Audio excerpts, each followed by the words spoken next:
Welcome to PT26Net's channel. This is going to be a video review of the Marlin Model 60. As you can see there. Do a flyby real quick. Get a real close-up view.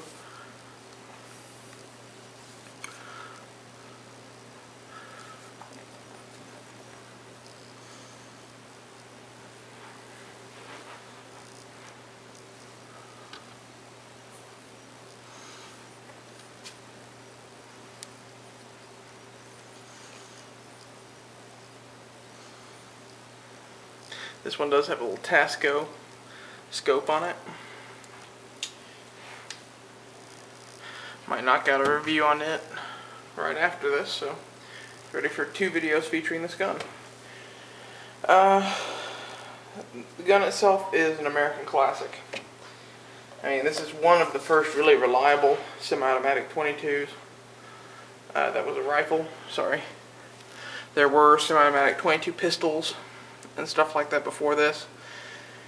There were even a few semi-automatic 22 rifles before this, but they were pretty expensive. I mean, I can think of a couple, like the Browning, that have been around forever.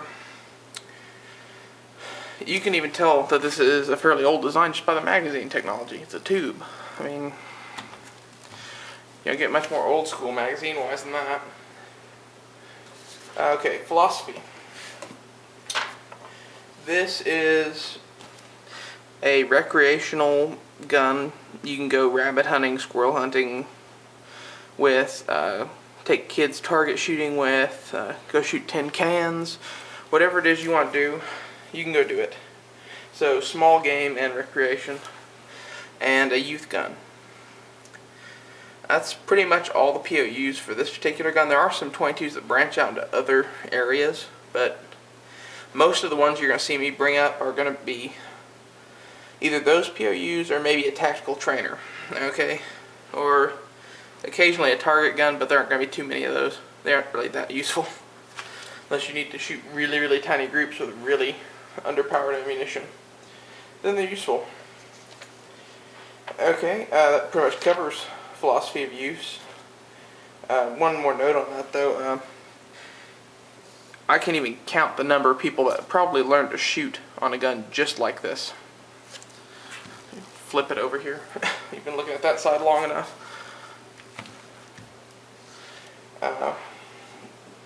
It's one of those, yeah, again, American classics like the Ruger 1022 that millions and millions of people have learned to shoot on.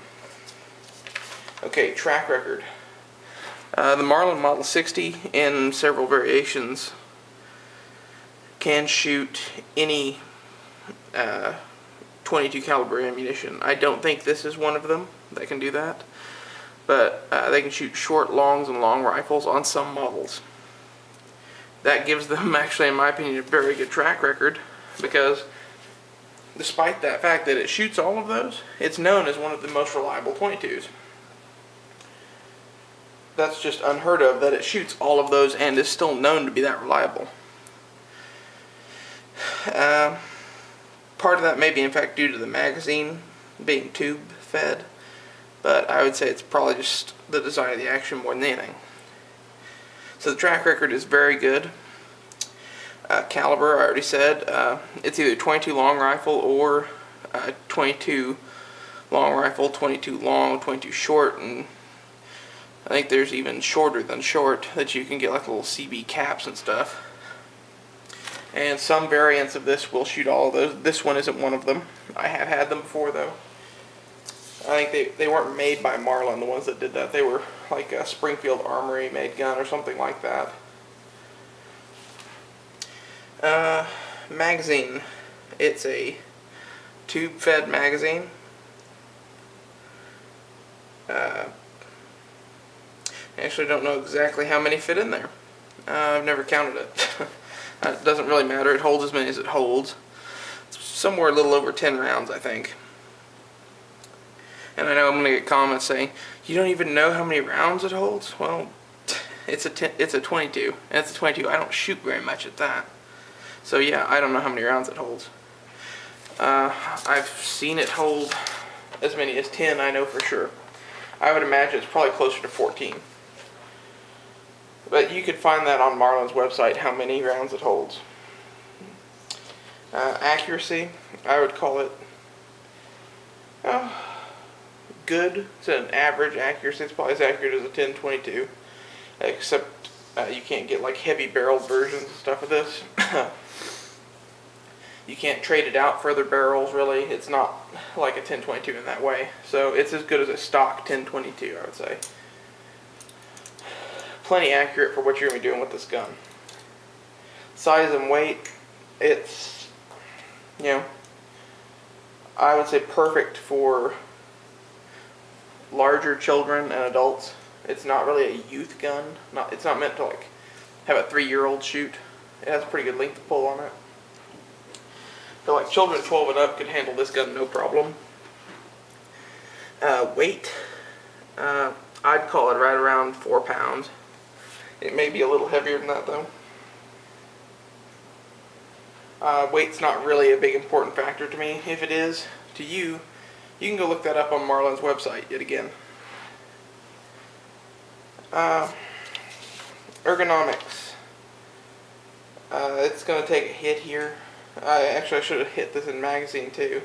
The fact that it doesn't have a clip magazine, I think, does take away from it, because they're much more fun to shoot when you just have loaded magazines. Now, they do make speed loaders for this, but yeah, I don't know. I've never really had particularly good luck with them. Anyway, so I would say that takes a magazine hit and an ergonomic hit right there, because it's not very ergonomic that you have to come up to the top of the gun to load it. That's my opinion. The rest of the gun I'd say is pretty sound ergonomically. There's a little cheek rest for the scope. Nice grip to the gun. Some models even have this little checkering in here. Materials used, it's all steel and wood. Durability and reliability. It's basically track record again.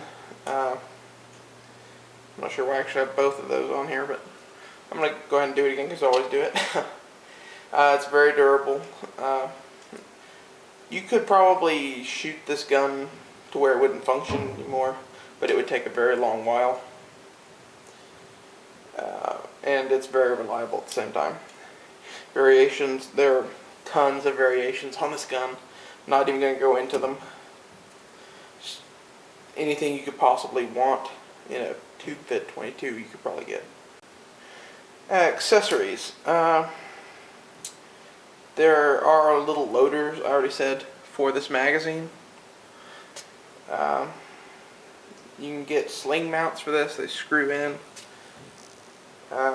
Compatibility with your systems, it's a 22. It's not compatible with pretty much anything except a 22 caliber handgun. And value. Value on this can range pretty far. I mean, a new one could be as much as like $150 to $200, depending on exactly what it is. Used, I've seen them as low as $60. So pretty good little range there. This one I picked up for $80. It's not bad. It actually came with a little Weaver scope that I put on my little bolt action 22. So it's actually accurate enough I feel to need the better scope, and I don't know. I'm not planning on keeping this one forever. I have a plan in mind for it. Anyway, the little Tasco scope on there now, it's pretty good. Overall, value-wise, I would say the value is very high on these, especially the used ones. Thanks for watching. Please subscribe and be sure to thumbs up the video.